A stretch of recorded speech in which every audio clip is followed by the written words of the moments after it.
Have you ever felt like there just aren't enough hours in the day? Today we're going to change that. Hello everyone, welcome to Extra English TV, XET. My name is Shayu, and I'm your instructor, your coach, and your guide to mastering real American English. In this lesson, we are diving deep into a subject that everyone needs: time and productivity. Let's start with some foundational words. First, let's look at the word productivity. It is the rate at which work is completed. For example, high productivity means doing more in less time. Next is efficiency. This means achieving maximum results with minimum wasted effort. It's not just about doing work, but doing it well. Then we have output. This is the actual amount produced. For instance, the team's output increased significantly after the new training. Now, let's learn some action verbs to help you manage your schedule. The first one is very important: prioritize. To prioritize means to treat something as more important than other things. You should prioritize your most difficult task in the morning. Next is allocate. This means to distribute resources or time for a specific purpose. For example, I allocate 30 minutes for email every morning. A great skill for leaders is to delegate. This means to entrust a task to another person. Don't do everything yourself. Delegate tasks to your team. Finally, to streamline means to make a process more efficient by removing unnecessary steps. We need to streamline our login process to save time. Native speakers use many phrasal verbs when talking about time. Let's look at a few that you will hear every day. The first is put off. This means to postpone or delay. Don't put off your report until the last minute. It means don't wait. On the other hand, we have bring forward. This means to move an event to an earlier time. Can we bring forward the meeting to Monday? When you have no more time left, you run out of time. We are running out of time, so let's wrap this up quickly. If you missed some work, you need to catch up on it. I need the weekend to catch up on my emails. This means to do work you didn't do earlier. To break down means to divide a large task into smaller parts. Let's break down the big project into manageable steps. It makes it easier.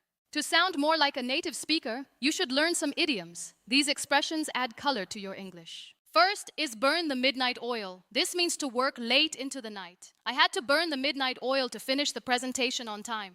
You see, it's about working when everyone else is sleeping. It shows great dedication. When you decide to stop working, you call it a day. We've done enough for now. Let's call it a day and go home.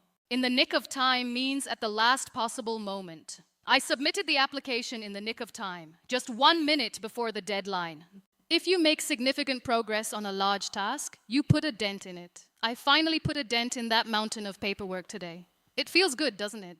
Now let's look at some common mistakes English learners make when talking about time. Accuracy is key. Remember, you spend an amount of time. I spent 3 hours on this. But you have an experience. Never say, I spent a good time. Say, I had a good time. On time means punctual exactly at the scheduled moment. In time means before it is too late.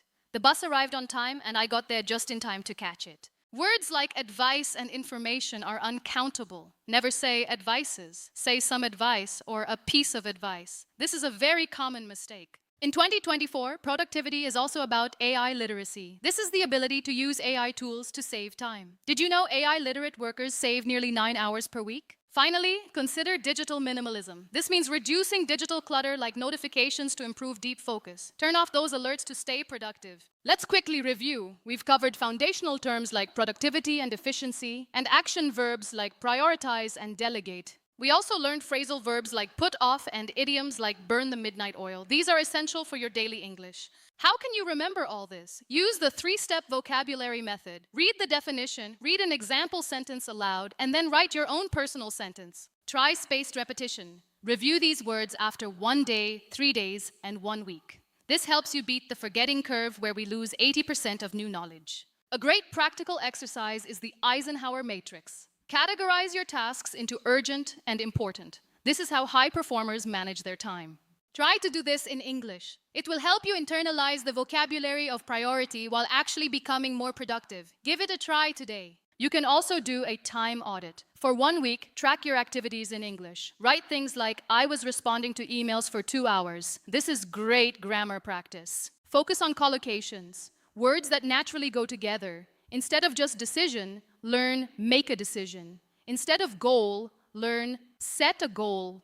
It sounds much more natural. Mastering these concepts will help you transition from just being busy to being truly effective in your professional life. I know you can do it. English is a journey, and every new word you learn brings you one step closer to your goals. Stay consistent and stay positive. If you found this lesson helpful, please like, share, and subscribe to Xtra English TV. Your support helps us create more content for your learning journey. Thank you for watching. I'm Shayu, and I'll see you in our next lesson to help you master American English. Goodbye for now.